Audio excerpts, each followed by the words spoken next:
Simple चीज है। अगर हम ग्रेविटेशनल पोटेंशियल एनर्जी की बात करें, then the gravitational potential energy is basically the work done to assemble the system. The gravitational potential energy is the work done to assemble the system. This is the work done to assemble the system. To assemble, the masses, of the system from the infinity, of the system from the infinity, और ये मैंने आपको बोल दिया कि कभी भी positive नहीं हो। This is a never positive, gravitational potential energy is always negative. अब हमारे पास यहाँ पर कैसे, जैसे कि फॉर एग्जाम्पल मेरे पास अब यहाँ पर टीचर एक क्वेश्चन पूछता है हमसे। Now what is the question? हमारे पास यहाँ पर इस तरीके से हमारे पास एक इक्विलेटरल ट्राइंगल है। Now this is the equilateral triangle, और इस इक्विलेटरल ट्राइंगल के कॉर्नर्स के ऊपर, इस इक्विलेटरल ट्राइंगल के कॉर्नर्स के ऊपर हमने मासेस को रख दिया। Now these are the masses and the masses are mkg, we have 2 mkg and the mass of I have got 3 mkg। ये masses है। हमारे पास length है L and the L, and teacher asks what is the potential energy, gravitational potential energy of the system GPE, what is the gravitational potential energy of the system, or what is the work done to assemble this system, the work done to assemble this system। Teacher हमारे पास इन दोनों में से कोई भी एक word पूछ सकता है। How to calculate this? Very simple, very simple। This work done is given by, now I have got these two masses mkg and 2 mkg, and the distance between them is L। So the first term is minus g m multiplied by 2m divided by L। Simply multiply the two masses and divide by the distance between the masses and take care of the negative sign। This is the first term, minus 2m kg, 3m kg. So we have g into 2m kg. We have 3m kg divided by distance L. This is the second term. And we have to take care of the fact that the negative sign will come. You have to multiply the two masses and divide it by the distance, not distance ka square. Sometimes a student gets confused and the student starts writing distance ka square, without knowing the fact that distance the square will come in the force between the two masses.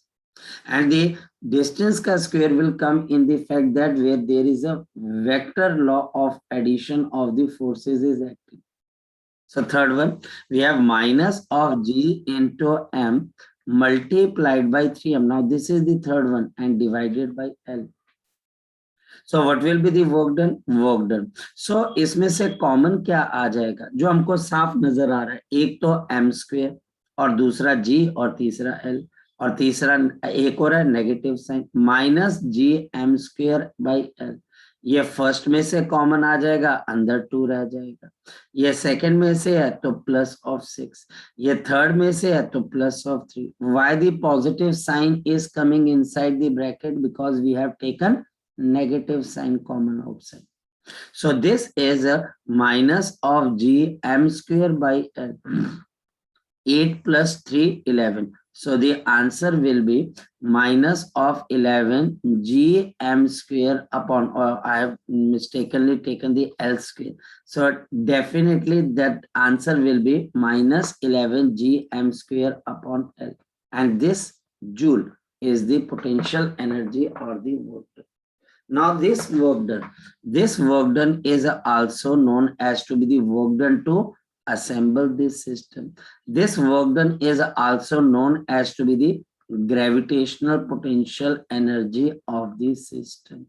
ये बच्चे हमारे पास इस system की क्या बन जाती है, gravitational potential energy. जी, कोई डाउट है तो वो आप पूछ सकते हो, कोई डाउट है तो वो आप पूछ सकते हो। है कोई डाउट बेटा इसके अंदर से? है कोई डाउट बेटा इसके अंदर से? है कोई डाउट? No sir. अब चल सर आगे बोलो। सर आपने जो कल वो शीट भेजी थी सर, उसमें थोड़े बहुत डाउट्स थे। कोई बात नहीं, मैं पहले इसको खत्म करा दूं, उसके बाद हम देख लेते हैं, ठीक है बेटा? Okay sir. हमारे पास यहाँ पर अब हम इसको आगे की तरफ अगर समझने की कोशिश करें तो अब आपके पास क्या आ जाता है, नेक्स्ट वन।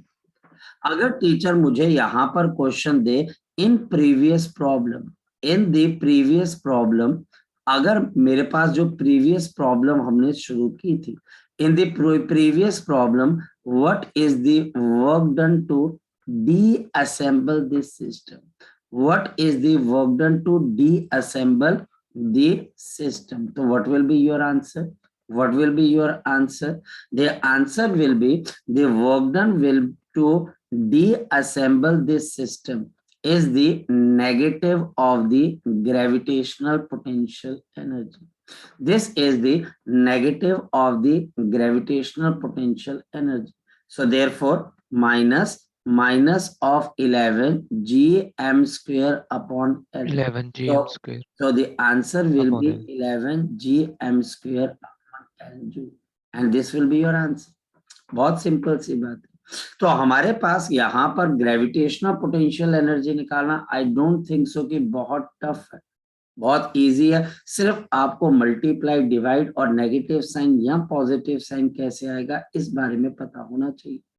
नेक्स्ट वन बच्चा हमारे पास यहाँ पर क्या चीज आ जाती है, the work done, additional topic, the work done to, the work done to resize, to resize the configuration, to resize the configuration, the work done to resize the configuration। मतलब क्या हो गया हमारे पास, what is the work done to resize the configuration means, ध्यान से समझना।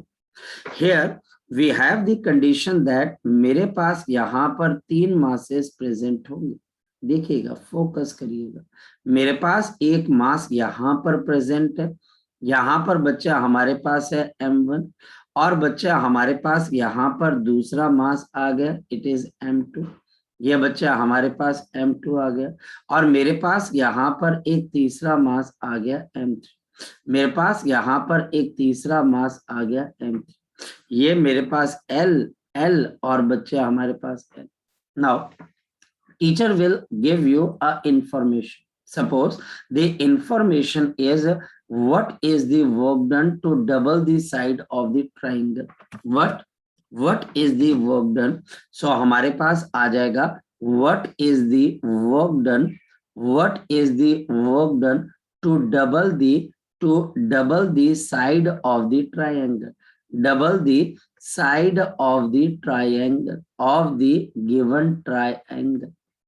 क्या ये हाफ हो सकती है? हो सकती है। क्या ये थ्री टाइम्स हो सकती है? हो सकती है भाई, आपको ज्यादा परेशान नहीं होना, हो सकती है।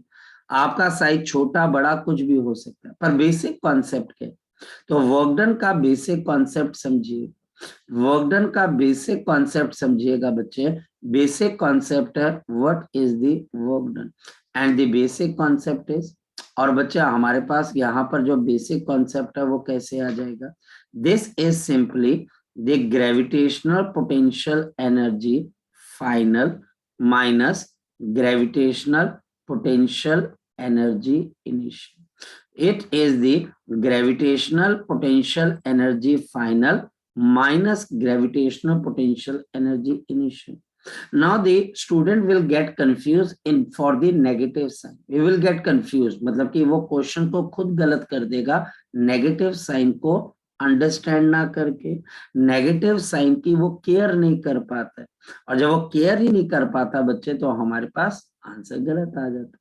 पर केयर कैसे करनी, बड़े आराम से। सबसे पहले आप ग्रेविटेशनल पोटेंशियल एनर्जी इनिशियल निकाल लीजिए।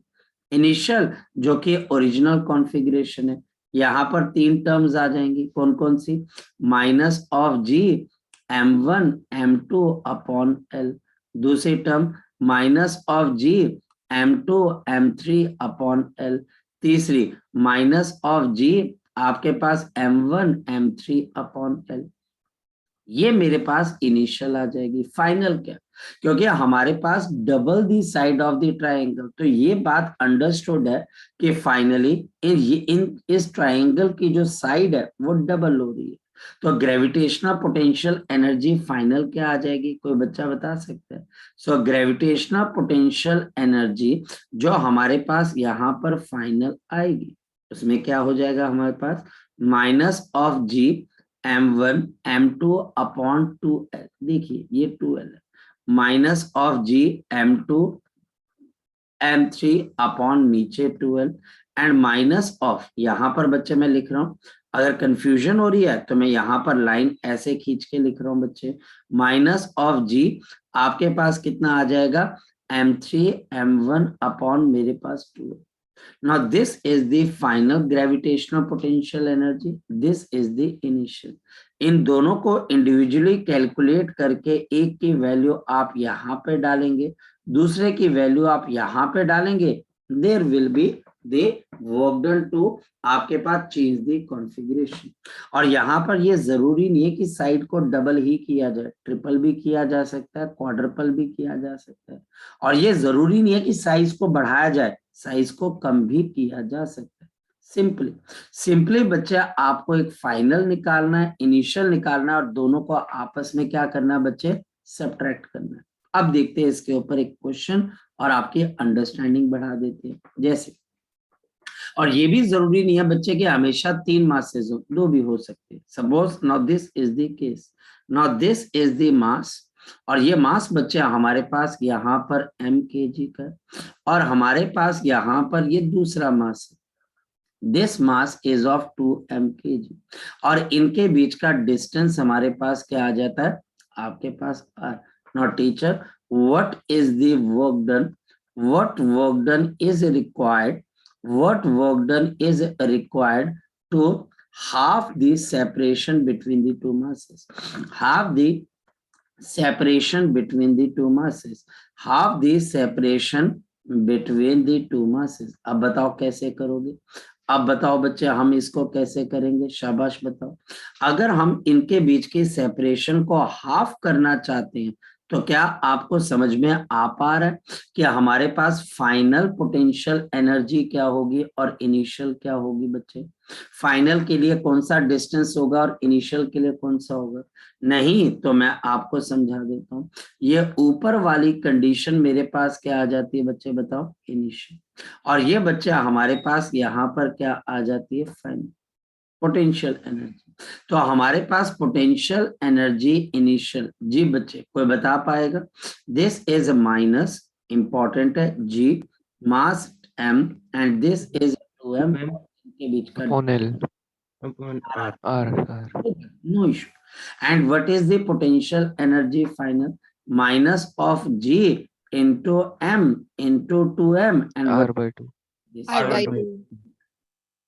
So we can write down this as is equal to minus g 2m square upon r, and this I can write down minus of 4। Why 4 this will come? ये 2 बच्चे आपके पास numerator में चला जाएगा। So minus G into 4m square upon r। ये पता लग गया तेरे को शौर्य कि ये 4 कैसे आया बच्चे हमारे पास? Yes, sir. नहीं लगा पता शौर्य? पता चल गया, सर पता चल गया, 2 अब ऊपर चले हमारे गए ना, पास यहाँ पर वर्क डन किसके बराबर है, potential energy final minus potential energy initial. What is final?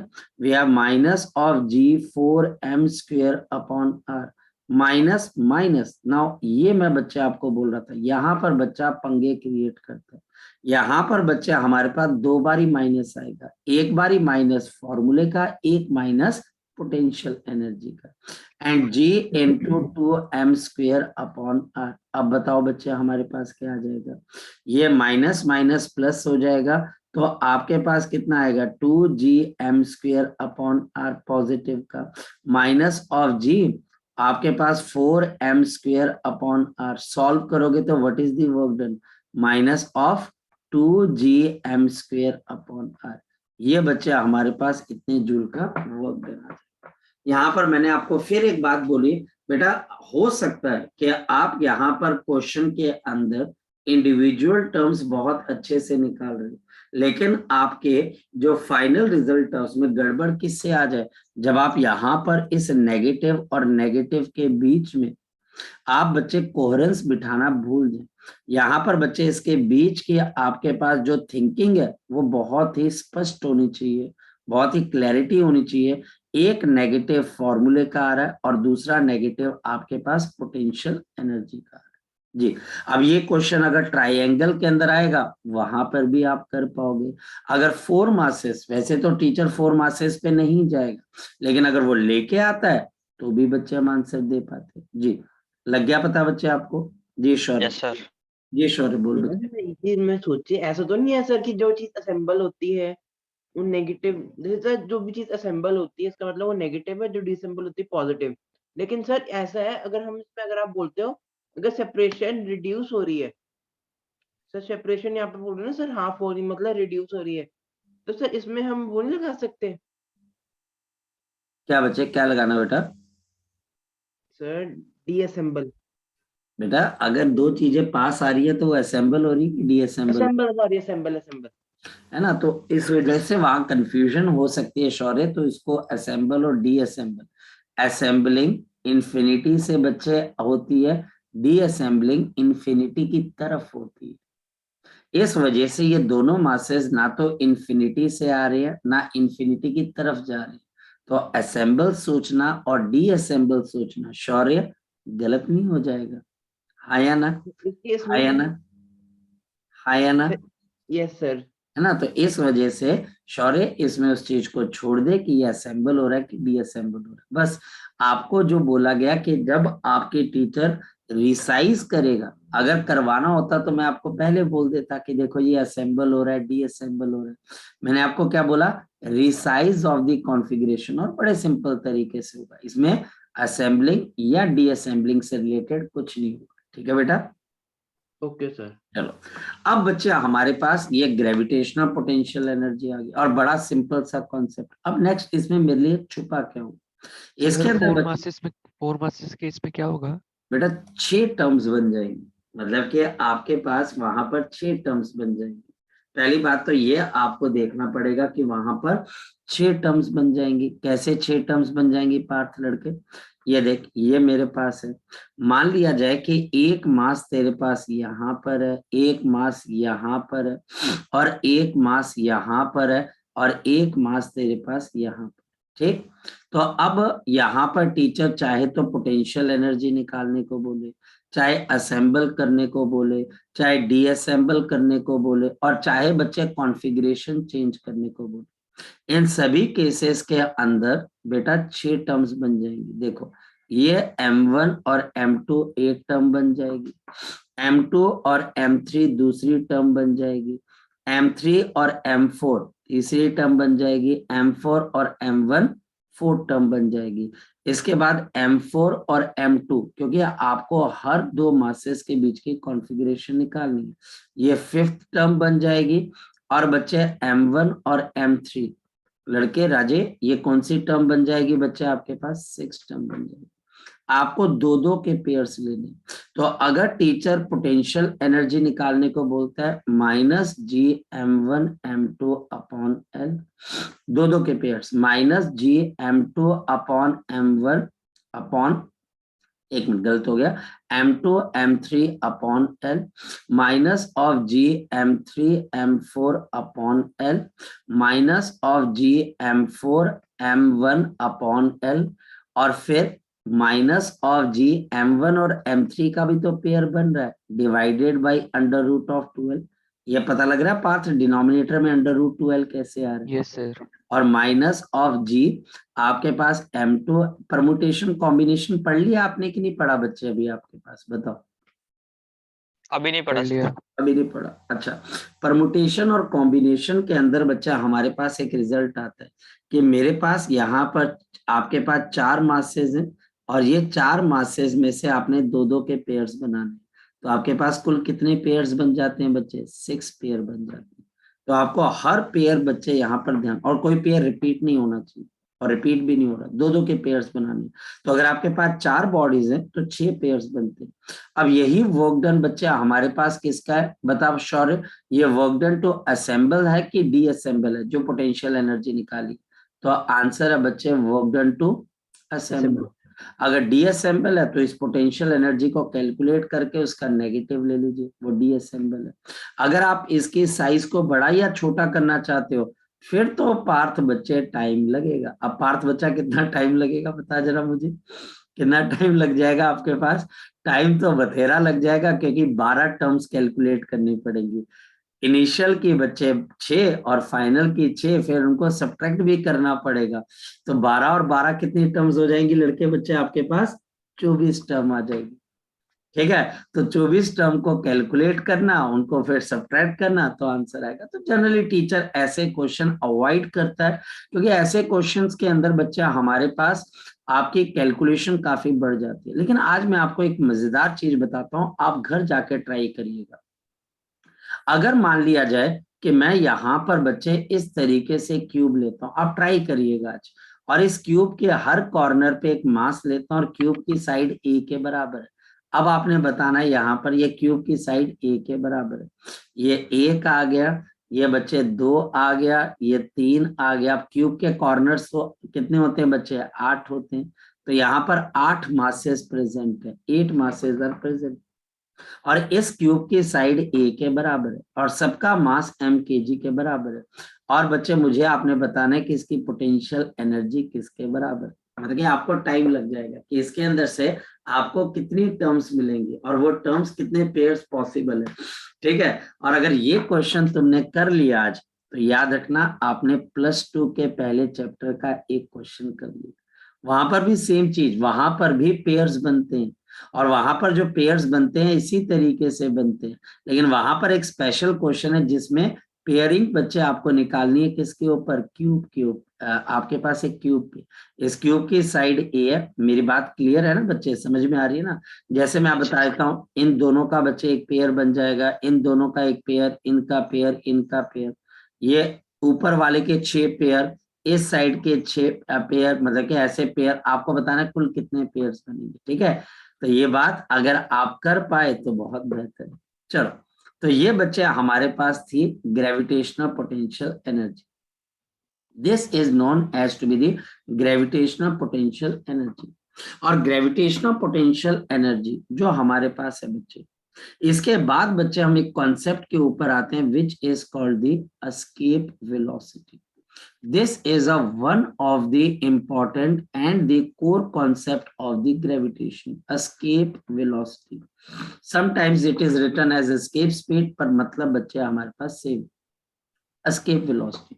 The minimum velocity required, the minimum velocity required by the object, the minimum velocity required by the object, the minimum velocity required by the object, by the object to leave the to leave the to leave the surface of earth or the planet, to leave the surface of the earth, surface of the earth or the planet, or any other planet, or any other planet is called escape velocity, is called escape velocity। लेकिन leave का मतलब क्या है ये भी ध्यान रखना। Leave का मतलब है बच्चे नेवर रिटर्न। यहाँ पर लीव का मतलब है बच्चे इट शुड नेवर रिटर्न, इसको बच्चे कभी भी वापस नहीं आना। कई बच्चे यहाँ पर एक बड़ी ग्रामेटिकली मिस्टेक कर जाते हैं, नेवर रिटर्न बैक। रिटर्न और बैक बच्चे हमारे पास सेम चीज है, तो यहाँ पर एक ही वर्ड यूज करना है कि नेवर कम बैक, और बच्चे नेवर रिटर्न बच्चे, तो वो कभी बच्चे वापस ना आए, वो हमेशा के लिए अर्थ को लीव करे, परमानेंटली लीव कर जाए। तो इसको लीव का मतलब बच्चे हमारे पास क्या है, हमने अर्थ को क्या करना है या प्लेनेट को हमेशा क्या कर देना है, परमानेंटली लीव कर देना। इस वेलोसिटी को बच्चे हम एस्केप वेलोसिटी बोलते हैं। अर्थ के लिए ये एस्केप वेलोसिटी कितने के बराबर है? 11.2 किलोमीटर पर सेकेंड। 11.2 किलोमीटर पर सेकेंड है बच्चे। मून के लिए for example if somebody says moon के लिए कितनी है तो मून के लिए ये अप्रोक्सीमेटली बच्चा हमारे पास 2 किलोमीटर पर सेकेंड है बच्चा हमारे पास। तो ये बच्चा हमारे पास 2 किलोमीटर पर सेकेंड है मून के लिए। देखिए कितनी कम है, क्योंकि मास भी उसका छोटा है। सबसे बड़ी एस्केप वेलोसिटी हमारे प्लैनेटरी सिस्टम में किसकी है बच्चे? अगर कोई टीचर बोलता है तो सबसे बड़ी एस्केप वेलोसिटी हमारे पास किसकी होनी चाहिए बच्चे? जुपिटर की। आपको जुपिटर में से निकलने के लिए मैक्सिमम एस्केप वेलोसिटी चाहिए, मैक्सिमम, क्योंकि उसका मास बड़ा है और उसकी ग्रेविटी बड़ी। पर कैसे कैलकुलेट किया जाए? हमारे पास यहाँ पर इस तरीके से अगर हम अर्थ को कंसीडर करते हैं और यहाँ पर बच्चा हमारे पास कोई एक ऑब्जेक्ट है जो कि इसको लीव करना चाहती है। Mass of the earth is mkg। जो सरफेस से ऑब्जेक्ट लीव करना चाहती है उसका मास बच्चे हमारे पास small mkg। Now the radius of the earth is r। अब ध्यान से समझिए, हमारे पास अगर किसी भी ऑब्जेक्ट को अर्थ के ऊपर रख दिया जाए तो उसकी ग्रेविटेशनल पोटेंशियल एनर्जी क्या होगी? फोकस करना, ये अर्थ है और हमारे पास अर्थ के ऊपर यहाँ पर एक ऑब्जेक्ट को प्लेस किया गया, इस ऑब्जेक्ट को एस्केप करवाना। और हमारे पास अर्थ का रेडियस किसके बराबर है? ये बच्चे हमारे पास r के बराबर है। ये हमारे पास मास कैपिटल mkg, ये प्लेनेट का मास है और जिस ऑब्जेक्ट को हमने लीव करवाना है उसका मास कितने के बराबर है? Small mkg। ये ऑब्जेक्ट का मास है, याद रखना, कैपिटल mkg प्लेनेट का मास है and radius of the planet is r। अब देखिए यहाँ पर इसको निकालने के लिए हम कंजर्वेशन ऑफ एनर्जी को यूज करते हैं। इस वक्त बच्चे हमारे पास इसकी वेलोसिटी किसके बराबर है बच्चे हमारे पास? v metre per second. हम इसको v मीटर पर सेकेंड की वेलोसिटी देते हैं। तो ये बच्चे हमारे पास ऑब्जेक्ट क्या करती है बच्चे? यहां से इंफिनिटी की तरफ को चली जाती है। हमारे पास on giving velocity v metre per second, on giving the velocity v metre per second, अगर बच्चे हम इसको वेलोसिटी देते हैं v metre per second, if अगर बच्चे हमारे पास द मास, जो मास है बच्चे हमारे पास, इफ द मास आपके पास leaves for infinity, leaves for the infinity. आप देखो बच्चे, अगर आपके हाथ में इस वक्त कोई पेन या कोई ऑब्जेक्ट है, अगर मेरे पास यहाँ पर मेरे पास कोई भी एक ऑब्जेक्ट है, इसको बच्चे अगर मैं वेलोसिटी दे रहा हूँ, अगर बच्चे मैं इसको यहाँ पर वेलोसिटी दे रहा हूँ, तो क्या ये पार्टिकल बच्चे इंफिनिटी की तरफ को जा रहा है कि वापस आ रहा है? बच्चे बताओ शाबाश। ये इंफिनिटी वापस आ रहा है। और ये वापस क्यों आ रहा है बच्चे हमारे पास, ये भी समझेंगे। और ये भी समझेंगे कि अगर मैं इसको बहुत ज्यादा वेलोसिटी दे दूं 11.2 किलोमीटर पर सेकेंड, तो ये इंफिनिटी पे चला जाता है। पॉइंट बच्चे हमारे पास है यहाँ पर बाउंड स्टेट या फिर बच्चे अनबाउंड स्टेट। एक पॉइंट हमेशा जिंदगी में याद रखना, नेगेटिव पोटेंशियल एनर्जी का मतलब होता है बाउंड स्टेट होना, यानी कि स्टेट जुड़ी हुई, बाउंड स्टेट है। और अगर जितनी आपकी नेगेटिव पोटेंशियल एनर्जी है उतनी अगर आपको काइनेटिक एनर्जी पॉजिटिव में नहीं मिलेगी, तो बच्चे आपका सिस्टम कभी ओपन नहीं हो पाएगा और आप सिस्टम को एस्केप नहीं कर पाओगे। इस वक्त मैं यहाँ पर किसी भी ऑब्जेक्ट को जो वेलोसिटी दे रहा हूँ वो काइनेटिक एनर्जी, ये जो बच्चे मैं इसको काइनेटिक एनर्जी दे रहा हूँ, ये काइनेटिक एनर्जी इस ऑब्जेक्ट की पोटेंशियल एनर्जी के मुकाबले बहुत छोटी है, यानी कि नेगेटिव की पोटेंशियल एनर्जी ज्यादा है और पॉजिटिव की काइनेटिक एनर्जी छोटी है। तो अगर आप इनको ऐड करते हो तो नेट एनर्जी फिर से कितनी आ जाती है? नेगेटिव आ जाती है। और नेगेटिव एनर्जी की वजह से ये ऑब्जेक्ट दोबारा अर्थ के ऊपर गिर जाती है। अगर इसके पास जितनी नेगेटिव पोटेंशियल एनर्जी है उतनी मैं काइनेटिक एनर्जी दे दूं, मान लो 10 जूल की नेगेटिव पोटेंशियल एनर्जी है, मैं यहाँ पर इसको -10 जूल की पोटेंशियल एनर्जी है, मैं इसको +10 जूल की काइनेटिक एनर्जी दे देता हूँ, तो यहाँ पर होगा क्या बच्चे? नेट एनर्जी 0 हो जाएगी और ये जो रिंग है बच्चे यहाँ से इंफिनिटी की तरफ को चली जाएगी। और अगर बच्चे हम ऐसा करें कि इसके पास -10 जूल की पोटेंशियल एनर्जी है और मैं इसको 8 जूल की 8 जूल की यहाँ पर काइनेटिक एनर्जी देता हूं, तो -10 + 8 कितना होता है? -2। तो इसका मतलब ये जो रिंग है बच्चे, ये का हाइट पर जाकर दोबारा वापस नीचे आएगी। ये बच्चे हमारे पास एक हाइट पर जाकर क्या आएगी बच्चे? वापस नीचे की तरफ को आएगी। आपने केमिस्ट्री के अंदर आयनाइजेशन पढ़ा है बच्चे? क्या आपने केमिस्ट्री में Yes, sir. और केमिस्ट्री के अंदर क्या आपने एक्साइटेशन पढ़ा है बच्चे इलेक्ट्रॉन का? यस उसके अंदर क्या होता है? आयनाइजेशन के अंदर क्या होता है? आप कितनी एनर्जी देते हो? जितनी उस वक्त बच्चे उस इलेक्ट्रॉन की उस ऑर्बिट के अंदर टोटल नेगेटिव एनर्जी, जितनी नेगेटिव एनर्जी देते हैं उतनी अगर आप बाहर से एनर्जी दे दो, जितनी नेगेटिव है उतनी बाहर से आप एनर्जी दे दीजिए।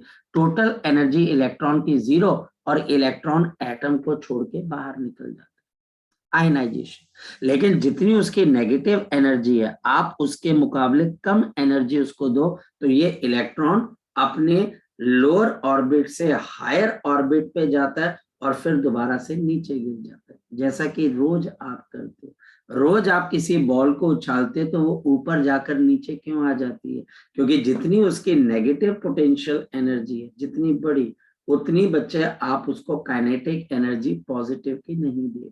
अगर ये दे देते हो और दोनों एनर्जीज का सम क्या हो जाता है बच्चे हमारे पास? दोनों एनर्जीज का सम क्या हो जाता है? 0। तो ये ऑब्जेक्ट हमारे पास यहां से इंफिनिटी पे चली जाएगी और कभी वापस नहीं आएगी। पॉइंट ये है बच्चे, on giving the velocity if the mass leaves for the infinity, अगर ये इंफिनिटी पे चली जाती है then according to conservation of the energy, according to the आपके पास यहाँ पर conservation of the energy, यहाँ पर according to conservation of energy देखिए बच्चे हमारे पास क्या आ जाएगा? फोकस करना। अगर ऐसा हमारे पास है तो आपके पास टोटल एनर्जी इनिशियल आपके पास और total energy final, total energy final ये हमने देखा। इनिशियल एनर्जी हाफ इनटू आपके पास m इंटू वी स्क्वेयर। क्यों भाई? मैं तो इसको काइनेटिक एनर्जी दे रहा हूँ। माइनस माइनस क्यों? ग्रेविटेशनल पोटेंशियल एनर्जी है G, mass of the planet, mass of the earth divided by radius of the earth. इसकी जगह कोई प्लेनेट भी आ सकता है और फाइनल एनर्जी आपके पास क्या हो जानी चाहिए? 0।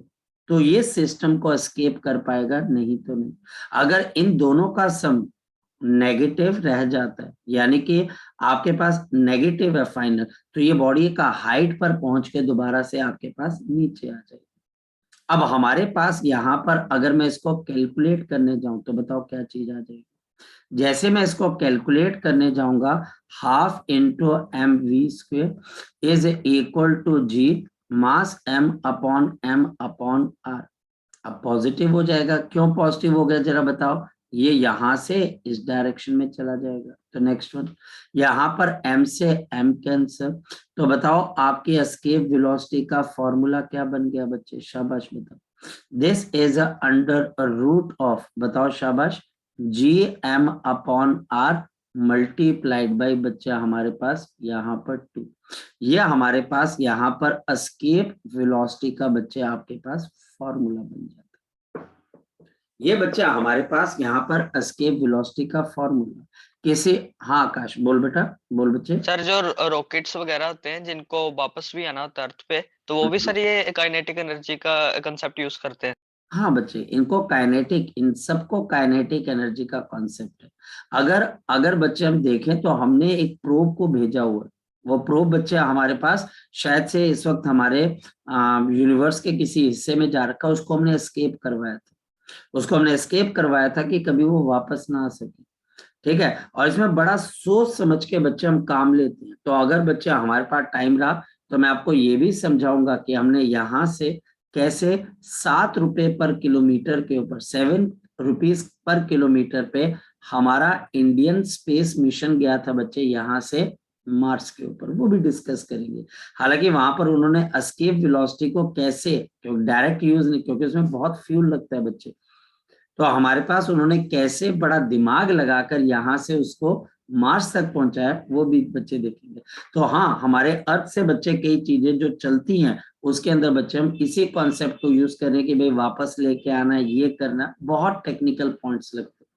किसी और प्लेनेट के लिए एस्केप वेलोसिटी का फॉर्मूला क्या आ जाएगा, √2 का फैक्टर आएगा, G gravitational constant, mass of the planet divided by radius of planet.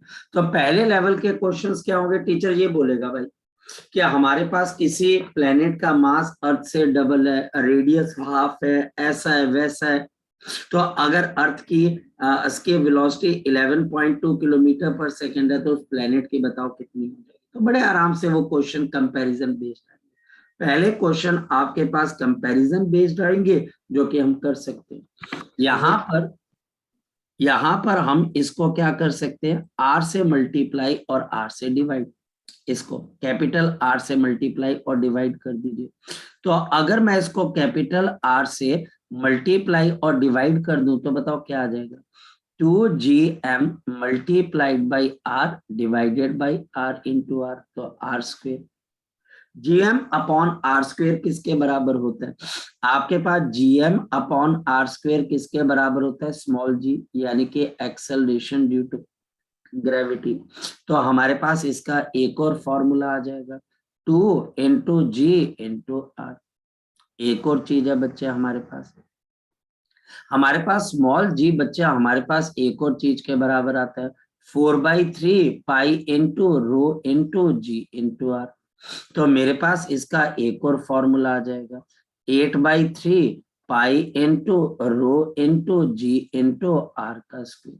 अब टीचर यहाँ पर हमारे पास कैसा हमें फॉर्मूला और क्या चीज हमें पूछता है, क्योंकि हमारे पास ये इसको करने का पहला फॉर्मूला है, ये इस तरह के न्यूमेरिकल को सॉल्व करने का सेकंड फॉर्मूला है, और ये बच्चा हमारे पास एस्केप वेलोसिटी का कौन सा फॉर्मूला है, थर्ड फॉर्मूला।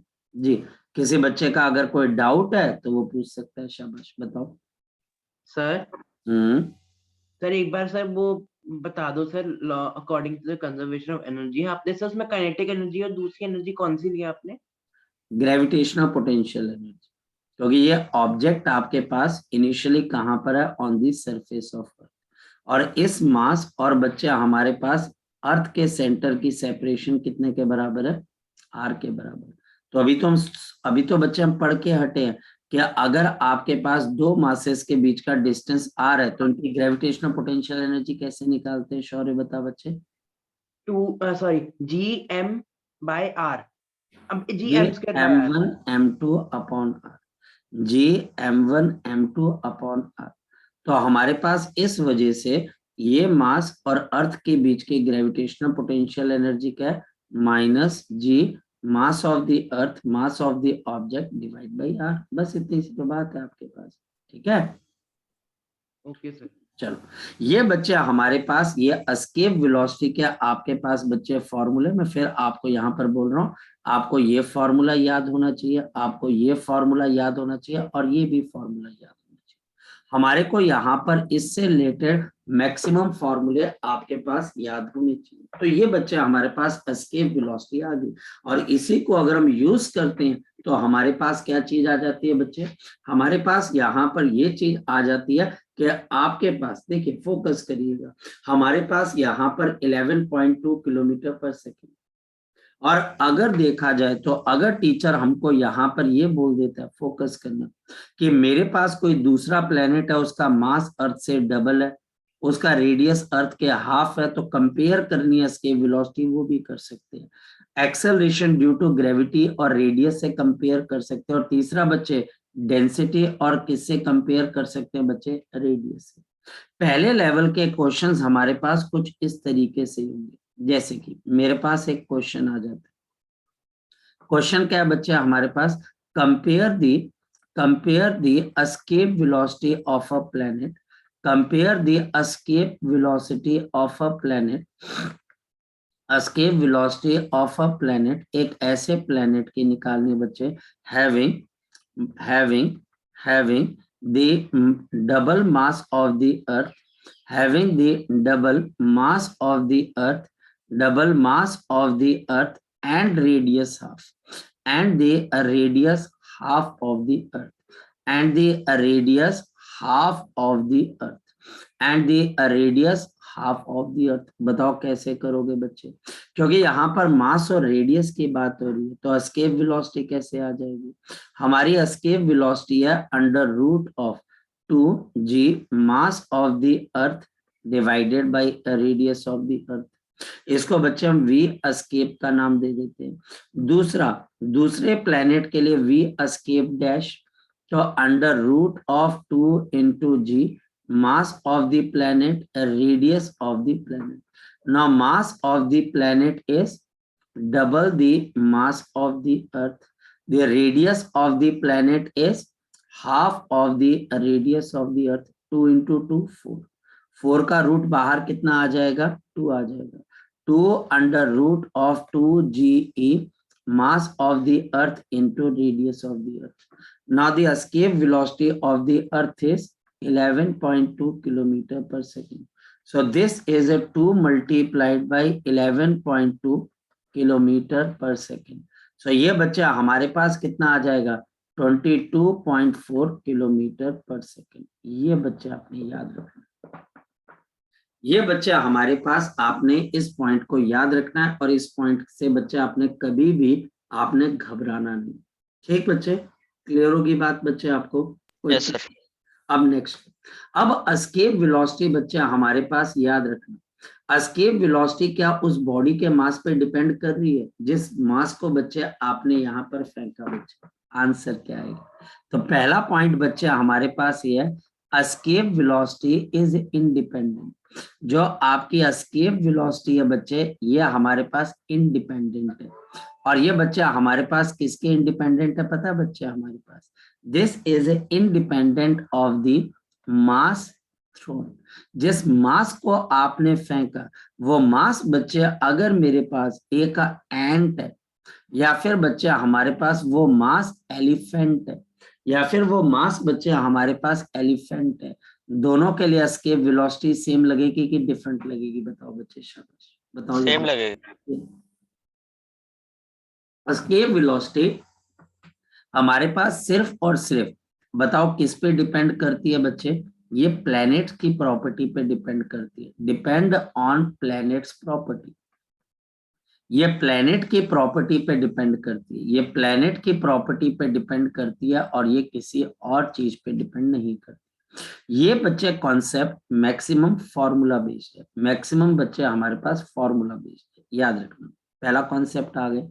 अब आपको ये बोलना चाहिए, आपको ये बोलना चाहिए बच्चे कि सर क्या हो अगर आपकी वेलोसिटी प्रोजेक्टेड, अगर मेरे पास जो मेरी वेलोसिटी प्रोजेक्टेड है बच्चे, अगर वो ग्रेटर देन एस्केप वेलोसिटी हो जाएगी तो क्या होगा? हाँ या ना, दिमाग में क्वेश्चन तो आता है ना बच्चे? Yes sir.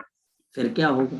तो अगर आपकी प्रोजेक्टेड वेलोसिटी एस्केप से ज्यादा, आप उससे ज्यादा स्पीड दे, मान लो कि 11.2 है, लेकिन आप अर्थ के ऊपर उसको 20 किलोमीटर पर सेकेंड है, देन हमारे पास क्या होगा? दिस ऑब्जेक्ट, ये जो बच्चे ऑब्जेक्ट है, ये बच्चे मूव करेगा। दिस ऑब्जेक्ट, कौन सा ऑब्जेक्ट? एंट या एलिफेंट जिसको हम फेंक रहे हैं।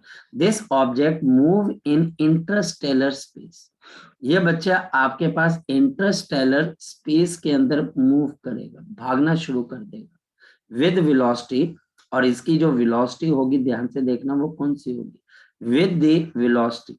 कौन सी वेलोसिटी? Velocity interstellar. वेलोसिटी बच्चे हमारे पास interstellar, and this is given by, ये फॉर्मूला याद होना चाहिए, under root of velocity projected का स्क्वायर माइनस वेलोसिटी एस्केप का स्क्वायर। तो ये बच्चे इस वेलोसिटी से, और बीच में नेगेटिव का साइन आएगा, स्क्वायर होगा और दोनों का रूट भी होगा। ये इतनी स्पीड से आपके पास क्या करेगा बच्चे? हमारे पास इंटरस्टेलर स्पेस के अंदर मूव करेगा। ये बच्चा हमारे पास इतनी वेलोसिटी से इंटरस्टेलर स्पेस के अंदर मूव करेगा। ये बच्चे अब आपको डायरेक्ट करना है, स्कूल लेवल पे इसके ऊपर क्वेश्चन नहीं आएगा, लेकिन बच्चे ये फॉर्मूला आपको बिल्कुल बाय हार्ट लर्न होना चाहिए, यानी कि आपको ये फॉर्मूला लिटरली क्रैम करना पड़ेगा तो आप काम कर पाओ। नेक्स्ट वन बच्चा हमारे पास यहाँ पर क्या चीज आ जाती है? नेक्स्ट वन फोकस करना।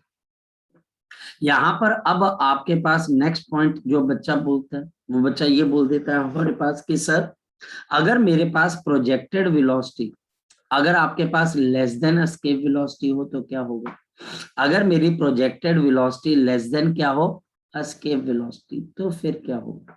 तो हमारे पास होगा ये कि अगर आप यहाँ पर ऐसे केस में इस ऑब्जेक्ट को प्लेनेट से ऊपर की तरफ को उठाते, सपोज ये आ गया, और मेरे पास यहाँ पर बच्चे ये कोई एक ऑब्जेक्ट है और इसको बच्चे हम यहाँ पर प्रोजेक्ट कर रहे हैं, और बच्चे हम इसको प्रोजेक्ट कर रहे हैं विद सर्टेन वेलोसिटी, लेकिन ये वेलोसिटी बच्चे हमारे पास एस्केप से क्या है बच्चे आपके पास कम, ये बच्चा हमारे पास एस्केप से कम है। ये जो प्रोजेक्टेड वेलोसिटी है, ये प्रोजेक्टेड वेलोसिटी है, this is less than the escape velocity. ये हमारे पास हमारा रेडियस ऑफ द अर्थ है, ध्यान से समझना। तो ये ऑब्जेक्ट क्या करेगी बच्चे हमारे पास, ये ऑब्जेक्ट अब एस्केप तो कर नहीं सकती, ये अर्थ के सरफेस पे एक पॉइंट पर पहुंच जाएगी, और पहुंचने के बाद क्या करेगी बच्चे आपके पास दोबारा से वापस आ जाएगी। ये बच्चा हमारे पास यहाँ पर अर्थ से आपके पास एक डिस्टेंस तक पहुंचेगी, यहाँ तक बच्चे हमारे पास एक हाइट तक पहुंचेगी, और उसके बाद ये वापस नीचे आएगी, ये हाइट h पहुंच के वापस आ जाएगी। तो हमारे पास अगर ये कम है, then body body gains height h before falling down. Body gain height h, ये बॉडी बच्चे आपके पास गेन कर जाती है height h before falling down. वापस आने से पहले ये h हाइट को क्या कर जाती है, बिफोर फॉलिंग डाउन नीचे आ जाती है। और रीजन क्या है, क्योंकि आपने बच्चे इसको एनफ स्पीड नहीं दी, और ये बच्चे ऊपर पहुंच के दोबारा नीचे आ जाती है। अब ध्यान से समझना, इफ अगर बच्चे हमारे पास velocity projected is equal to k times of velocity escape, याद रखना यहाँ पर इसका मतलब क्या आ गया, इसका मतलब बच्चा हमारे पास क्या आ जाएगा, k लेस देन 1। तभी तो बच्चे वो प्रोजेक्टेड एस्केप से कम होगी ना बच्चे, हाफ होगी, 1/3 होगी, 1/4 होगी, कुछ इस तरीके से। ये पॉइंट बहुत इंपॉर्टेंट है। देन बच्चा हमारे पास k का फैक्टर है, देन हाइट जो हम रीच करते हैं ये कितने के बराबर होती है, याद रखना, k square multiplied by radius of the earth divided bye 1 minus k का स्क्वायर। ये बच्चे आप हमेशा याद रखना, ये फॉर्मूला भी आपको याद होना चाहिए, जहां पर k बच्चे हमारे पास वो फैक्टर है जो जिससे प्रोजेक्टेड और एस्केप वेलोसिटी बच्चे हमारे पास रिलेटेड। मैं आपको समझाता हूँ कैसे। अगर बच्चा हमारे पास क्वेश्चन आ जाता है radius of the earth r, और हमारे पास क्वेश्चन है if the object is given, अगर बच्चे हमारे पास इस ऑब्जेक्ट को क्या दिया जाता है, if the object is given velocity half of the escape velocity, half of the escape velocity, आप इसको half of escape velocity देते हो,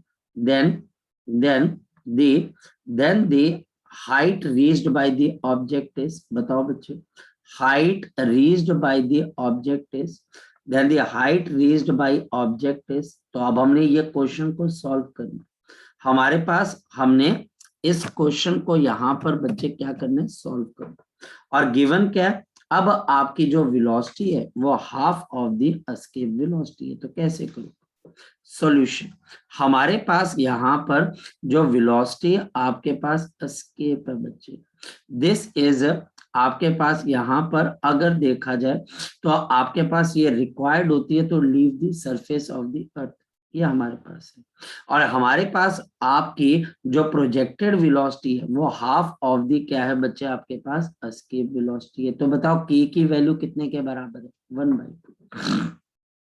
यहाँ पर आपके पास k की वैल्यू किसके बराबर आ जाएगी, 1/2। ये हमेशा लेस देन 1 होगी जब भी टीचर ऐसा क्वेश्चन पूछे। तो हमारे पास यहाँ पर k की वैल्यू हाफ आ गई, तो हाइट रीच्ड किसके बराबर आ जाएगी, this is k square into r 1 minus k square. तो आपके पास 1/2 का whole square into r and 1 minus 1/2 का होल स्क्वायर। तो आपके पास r r/4, 1 - 1/4, तो आपके पास r/4 और 4 - 1 3, तो 3/4। बताओ ये कितनी हाइट तक पहुंच जाएगा? तो आपकी हाइट कितने के बराबर आ जाएगी? r/3। आपकी हाइट किसके बराबर आ जाएगी बच्चे? r/3 के बराबर। याद रखना बच्चे, इस साल ये वाला क्वेश्चन बच्चे हमारे पास, ये वाला क्वेश्चन बच्चे हमारे पास इस साल 2021 कॉम्पिटिटिव एग्जाम्स के अंदर पूछा गया। ये बच्चे क्वेश्चन पूछा गया और बहुत इजी है, मतलब कि फॉर्मूला बेस्ड है। अब किसी बच्चे को ये फॉर्मूला याद नहीं है, किसी बच्चे को ये नहीं पता है कि अगर एस्केप वेलोसिटी से ज्यादा स्पीड दोगे तो क्या होगा, एस्केप वेलोसिटी किस किस पे डिपेंड करती है, जी पे कैसे, डेंसिटी पे कैसे डिपेंड करती है, तो आधी लड़ाई तो वैसे ही बच्चा हार चुका होता है, क्योंकि उसको फॉर्मूले याद नहीं, उसको कंफ्यूजन है कि भैया प्रोजेक्टेड वेलोसिटी अगर एस्केप से कम हो जाएगी तो क्या होगा, बॉडी का हाइट पर पहुंच के नीचे आ जाएगी। हाइट का फॉर्मूला क्या है, के आपके पास क्या है, ये फैक्टर है, के 1 से बड़ा होना चाहिए कि छोटा होना चाहिए, सर बिल्कुल नहीं पता। तो भाई अगर हमको नहीं पता है तो हम कंफ्यूजन की स्टेट में ना, यहाँ पर टीचर ने आपको बताया, उस वक्त आप कॉन्सेप्ट को क्लियर कर लीजिए। और क्वेश्चन आने ही ऐसे, जरा सा भी घुमा फिरा कर नहीं आने, या फिर बच्चे हाइट दे देगा और आपको के पूछ लेगा कि कितने टाइम्स वेलोसिटी दी गई थी, एस्केप और प्रोजेक्टेड के बीच का रिलेशन क्या है, यही तो टीचर पूछेगा, इसके अलावा टीचर पूछेगा क्या? ठीक। Next one, escape velocity is independent of the angle of projection. ये भी पॉइंट याद रखना, velocity escape is independent of the angle of projection।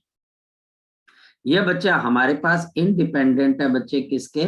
Of the angle of the projection, of the angle of projection. ये बच्चे हमारे पास independent हो जाता है किसके बच्चे? Angle of projection. ये पॉइंट है बच्चे, एक पॉइंट मेरे पास बच्चे रह गया था, ये एस्केप वेलोसिटी। एक पॉइंट बच्चे मेरे पास रह गया था, मैं अभी आपको यहाँ पर क्लियर करा देता हूँ। जी मुदित, जी मुदित बोलो बेटा। सर मुझे पूछना था, जो इससे पहले आपने कराया था कि वी प्रोजेक्टेड अगर वेलोसिटी एस्केप से ज्यादा हो, तो सर इंटरस्टेलर स्पेस वाला वो समझ नहीं आया मुझे।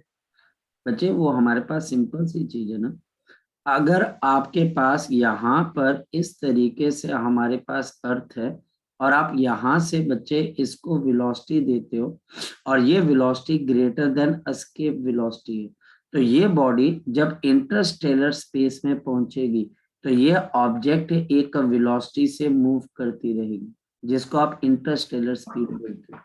अगर आप एग्जैक्ट एस्केप वेलोसिटी देते हो तो हम बोलते हैं ये इन्फिनिटी पे पहुंचती है, लेकिन उस वक्त ये इन्फिनिटी पे जस्ट पहुंची, उसके पास कोई वेलोसिटी नहीं, ये पहुंच गई। तभी तो बच्चे जब हम एग्जैक्ट एस्केप वेलोसिटी करते हैं, एग्जैक्ट एस्केप वेलोसिटी करते हैं, तो हम फाइनल एनर्जी को किसके बराबर लेके चलते हैं? मुदित बता बच्चे, 0। हम क्या बोलते हैं, ना तो उसके पास इन्फिनिटी पे काइनेटिक एनर्जी है ना पोटेंशियल एनर्जी है, 0 हो। लेकिन अगर आप इसको, इसका मतलब अगर आप जस्ट एस्केप वेलोसिटी देते हो तो आपकी बॉडी जस्ट इन्फिनिटी पे रीच करती है और उसके पास उस इन्फिनिटी पे ना काइनेटिक एनर्जी होती है ना पोटेंशियल एनर्जी होती है, जस्ट एस्केप वेलोसिटी देने से। जस्ट आप Okay, इसको क्या दे रहे हो बच्चे? Escape velocity, escape just velocity. Escape. और अगर मान लिया जाए कि मैं इसको एस्केप वेलोसिटी से क्या दे देता हूँ? ज्यादा वेलोसिटी दे देता हूँ। सपोज कि कोई पर्सन इसको एस्केप से क्या दे देता है? ज्यादा वेलोसिटी। ज्यादा। तो जैसे ये बॉडी आपके पास इंफिनिटी पे पहुंचती है तो इसके पास अब काइनेटिक एनर्जी रहती है। तो हमने बच्चे अब यहाँ पर अगर इसके पास काइनेटिक एनर्जी है, अभी भी है बच्चे हमारे पास, तो यहाँ पर जिस वेलोसिटी से ये चल रहा होगा उसको आप क्या बोल दोगे बच्चे? Interstellar velocity. ये पॉइंट है बच्चे, मतलब इन्फिनिटी पे अब इसके पास काइनेटिक एनर्जी है क्योंकि आपने इसको एस्केप से ज्यादा दी। अगर जस्ट एस्केप देते हो, ना पोटेंशियल ना काइनेटिक, एस्केप से कम देते हो एक हाइट पर पहुंच के नीचे आ जाती है, और अगर एस्केप से ज्यादा देते हो इन्फिनिटी पे जैसे ये बॉडी पहुंचती है इसके पास काइनेटिक एनर्जी होती है और इस वजह से इसके पास वेलोसिटी इंटरस्टेलर होती है।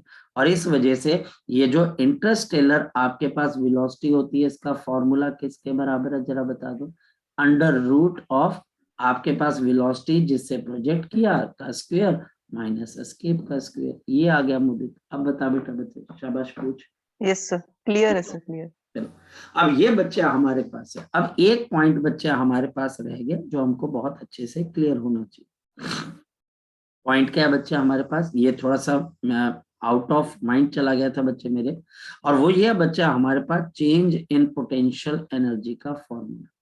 ये क्वेश्चन भी आपको बच्चे टीचर जब कंपटीशन के अंदर पूछेगा, this is absolutely based on the shortcut. Teacher हमारे पास यहाँ पर क्या बोलेगा, ध्यान से समझिए। क्या हमारे पास यहाँ पर अर्थ है, देखना बच्चे हमारे पास ये अर्थ है, और इस अर्थ की सरफेस के ऊपर एक ऑब्जेक्ट को प्लेस किया गया। इसके सरफेस के ऊपर बच्चे हमने एक ऑब्जेक्ट को क्या किया गया, प्लेस किया गया ऐसे। ये हमारे पास यहाँ पर मास आपके पास mkg का, ये कैपिटल M kg का, और हमारे पास इसका रेडियस किसके बराबर है, r के बराबर। अब टीचर क्या बोलते हैं, टीचर हमको ये बोल देता है कि इफ अगर हमारे पास दिस बॉडी, कौन सी बॉडी, मास mkg की, दिस बॉडी, कौन सी बॉडी बच्चे हमारे पास, दिस बॉडी का मतलब मास mkg इज टेकन, इसको बच्चे हम लेके चलते हैं, taken to the height, taken to the height, और कितनी हाइट बच्चे हमारे पास, taken to the height h is equal to हमारे पास क्या आ जाता है, nr, taken to the height h is equal to nr। जहां पर बच्चे हमारे पास n इज ग्रेटर देन और इक्वल टू 1, यानी कि आप इस बॉडी को सरफेस ऑफ अर्थ से किसी एक ऐसे पॉइंट पर लेके जाते हो जो हाइट h है और ये nr है, और n 1 के बराबर भी हो सकती है या 1 से बड़ी भी हो सकती है। बॉडी का मास कितने के बराबर है, m के।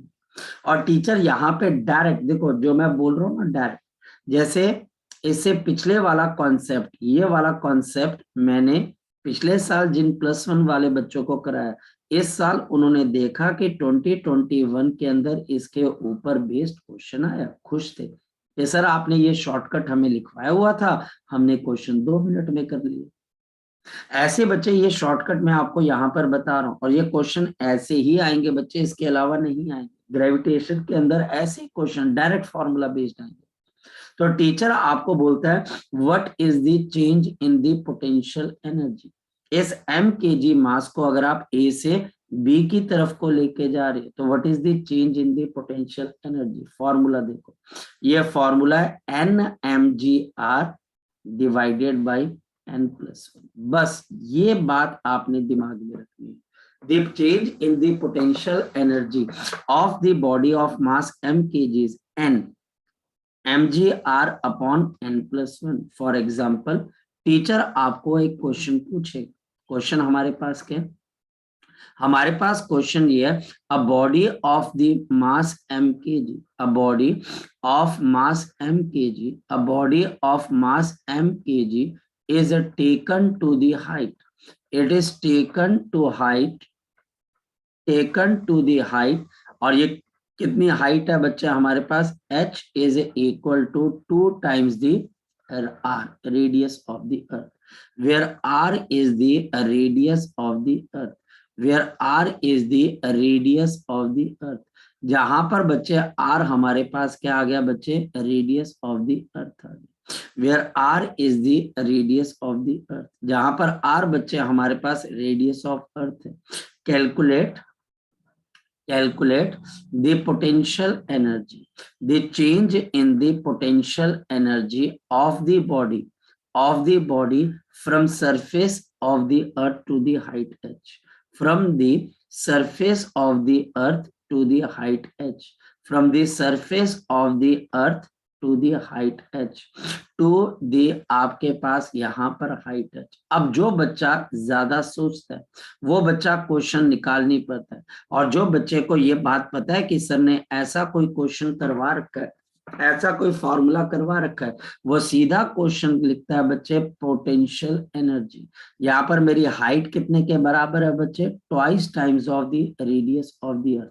तो यहाँ पर वो बच्चा लिखता है 2 mgr डिवाइडेड बाई 2+1, तो नीचे हमारे पास क्या आ जाएगा 3। तो चेंज इन पोटेंशियल एनर्जी किसके बराबर आ जाएगा, 2/3 ऑफ mgr। तो कितना आ जाएगा 2/3 ऑफ mgr, क्योंकि यहाँ पर n की वैल्यू हमारे पास किसके बराबर है बच्चे, आपके पास 2 के बराबर है। और हमारे पास फॉर्मूला क्या है, n mgr अपॉन n+1। यानी कि अब जो इंटेलिजेंट बच्चा है, जो बच्चा शार्प है, क्लेवर, वो बच्चा इस क्वेश्चन को पेन से तो सॉल्व करता ही नहीं। बताओ पेन से क्यों सॉल्व नहीं करेगा। सपोज हाइट आ जाती है 3 times the radius of earth. Parth बचा, अगर बेटा यहाँ पर हाइट जो है वो 3 टाइम्स द रेडियस ऑफ अर्थ है, तो बताओ ऐसे केस के अंदर आप चेंज इन पोटेंशियल एनर्जी कैसे निकालोगे पार्थ, कितना आ जाएगा 3/4 mgr। 3/4 mgr। कोई पेन उठाने की जरूरत नहीं, तभी तो बोल रहा हूँ। जो अगर पॉइंट ये है कि आपको ये फॉर्मूला पता है या नहीं पता, पॉइंट यहाँ पर है कि आपको एस्केप वेलोसिटी के हाइट का फॉर्मूला पता है। आपको ये बात पता है बच्चे हमारे पास कि किस तरीके से अगर ज्यादा स्पीड दोगे तो क्या होगा एस्केप के अंदर, एंगल पे वेलोसिटी दोगे आपको उतनी एस्केप चाहिए। अगर कोई टीचर हमारे पास कहता है कि भैया मैं कम एस्केप वेलोसिटी से कम दे रहा हूं, तो आप बोलोगे एक हाइट से जाकर आप नीचे आ जाओगे। अगर आप एक हाइट पर जा रहे हो, चेंज इन, यही बच्चा चेंज इन पोटेंशियल एनर्जी, इन्हीं पे क्वेश्चंस आएंगे बच्चे, यही क्वेश्चंस आते रहे और यही आए। ठीक, चलिए। सो शौर्य आपके डाउट्स बच्चे मैं कल ले लूंगा, अभी हमने इसको आज फिनिश कर दिया, बाकी चीजें कल अब करेंगे। आज मैं कोशिश करूंगा कुछ एक क्वेश्चंस देने की। तो शौर्य बाकी कल मैं आपके डाउट्स देख लूंगा, ठीक है बच्चे, चलिए ओके बच्चे।